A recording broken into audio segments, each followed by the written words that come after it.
everybody, hope you're okay and having a fab day so far, and welcome back to my YouTube channel by Alice May. If you're new here, hi, welcome, thank you for joining, and if you came back from my previous video, thank you so much for coming back. Today's a weird video. I've got so many different ideas that I want to film and I'm kind of struggling to know where to start. As I said in my intro video, I want to be very honest and very kind of real, and this week for me, if I'm honest and real, has been a difficult one. A few things have gone on and are still going on that made me quite anxious. I felt like it was a perfect time to film a video sharing a few tips and tricks or things that I do to help myself deal with anxiety. This week's been a really good example for me of how I'm dealing so much better with my anxiety now than say 2 or 3 years ago. I've got like a little toolbox of things that I do, or at least try and do. Sometimes it's not as easy as it sounds, to try and help myself be as unanxious, is that a word? I don't know, I'm making it a word. As unanxious as possible and just try and kind of deal with my emotions in the best way possible. This week I've been dealing with lots of issues with people not being very fair and basically issues with my old flat. I've had to really stand up for myself, not be in a conflicting situation, but kind of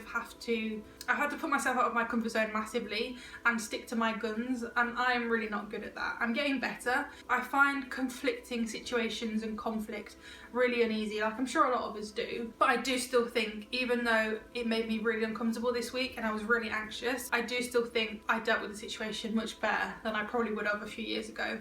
The way I was managed to deal with my anxiety this week and manage the situations that I was faced with were honestly kind of thanks to the few tips that I'm going to share with you today. There are so many more tips, but I'm going to share 5 with you today, and I'll probably do a few more videos down the line with other tips and tricks, but these are ones that I put into practice myself this week, and I hope maybe it helps you. Maybe this is a save for later kind of video. You might not be feeling anxious right now, but maybe a situation might come up in the future, or you might think, oh, that would have been really useful to do when I was feeling like this in the past. So yeah, that's my idea for this video. I hope you enjoy watching. Let's get into the video. So my first tip, or my first thing that I've done so much this week, and I do on a regular basis, if not a daily basis, is journal.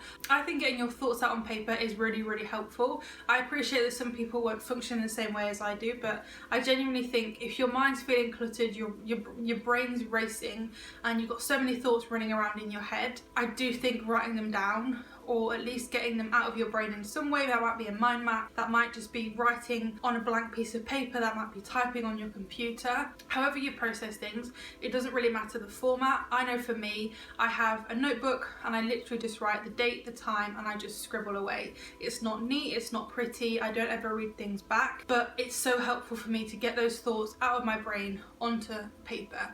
I feel like a weight's been lifted off, like I've kind of shared them with somebody. The benefit for me of journaling is you can be so honest. You can share things that you don't want to even tell someone else because no one's going to read it. So you're probably there's no judgment, you don't have to say things in a certain way. You're literally just it's a brain dump. You're getting your thoughts out of your brain onto paper. And for me personally, this has been something that's massively, especially during lockdown, like I've definitely done it a lot more, but it's been a running theme for me probably throughout the past few years.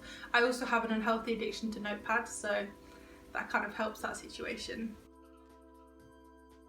My second tip, or my second thing that I've definitely done this week, is try and remove myself from that situation. For me, my laptop, my phone were kind of the areas where I was always kind of refreshing my email, trying to see if I'd had updates, or watching my phone to see if the next phone call was going to come in. And that was really unhealthy for me because actually, maybe I'd done all I could do for that day, but I was still kind of refreshing my emails or panicking and thinking about the next thing that was going to happen. So I definitely think removing yourself from that situation, for me, the answer to that was cleaning, which wasn't a bad thing because the house got cleaned. But you know, that might be meditating, yoga, exercising, cooking. It could literally be anything, but just removing yourself from that situation that's making you anxious. I also appreciate that that's not always possible. For me this week, the situation that was making me extremely anxious was something that I could choose to remove myself out of, but I also understand, and I've been there before, where your emotions are so high and you're feeling really anxious, but you can't remove yourself out of the situation.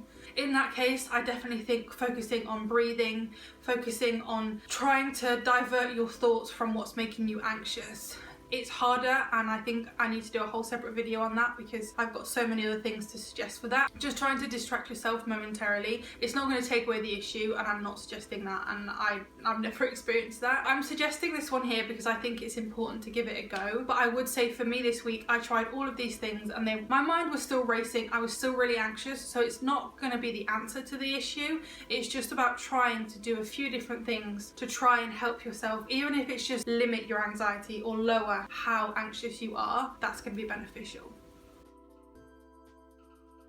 My third tip is get some fresh air. This one's not revolutionary, it's not brand new information, however it is so helpful. Just even going to sit outside for 5 minutes, even if you can't muster up the energy to go for a walk or go and get some exercise, just going outside and sitting outside in the sun, getting in that bit, soaking in that vitamin D, and just feeling the air on your face. I don't know what it is about it, but just that makes you feel so much better. On Tuesday, all this thing started with my old flat. I was so anxious and I got myself really worked up, and just going for an evening walk, we probably went for like half an hour. That half an hour of fresh air made me feel so much better when I came back, and I could slowly feel myself relaxing and just feeling a little bit less tense. It hadn't solved the issue, but it made me 10 times better. It's a great opportunity to listen to a podcast or some uplifting music. Just, again, always trying to distract yourself and just kind of not focus on the issue at hand or the anxious feelings.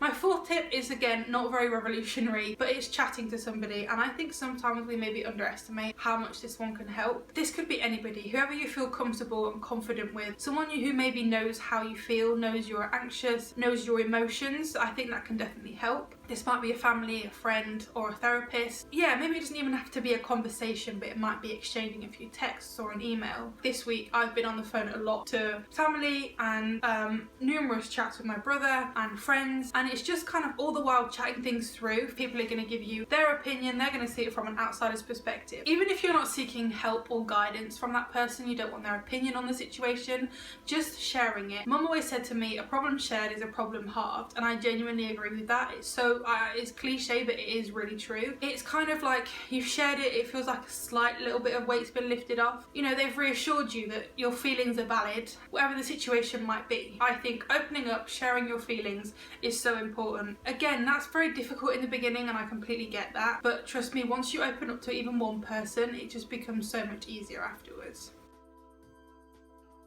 Okay, my fifth one might be slightly more advanced and slightly difficult, and I know that I feel like I'm capable of this now, but if you'd have asked me to do this a few years ago, I wouldn't have understood what you were saying, or I'd have been quite confused. I'm going to share this tip because it's something that I've done a lot this week. I have done in the past year or so. For me, it's looking at my situation from an outsider's perspective and kind of evaluating and questioning my thought process. I think with mental health and anxiety and depression, it's very easy to get stuck in our own heads. We see everything through kind of a narrow road. Your brain is wired to think a certain way. I think for me, the more I've kind of learned about mental health and learned about my own emotions, I've realised that yes, I feel a certain way, but that doesn't necessarily mean that those feelings are correct and that's rational. I think that's my main thing. Like, I could be very anxious about a situation. That doesn't necessarily mean that a situation is bad or dangerous or a negative situation. Take that thought, and is it a rational thought? Is it a sensible thought? And again, this is not me undermining anxiety and undermining the feelings, because trust me, like, I 100% get it. But I think it's kind of looking at it and being like, okay, so my mind's telling me one thing, but actually my situation, ask yourself, is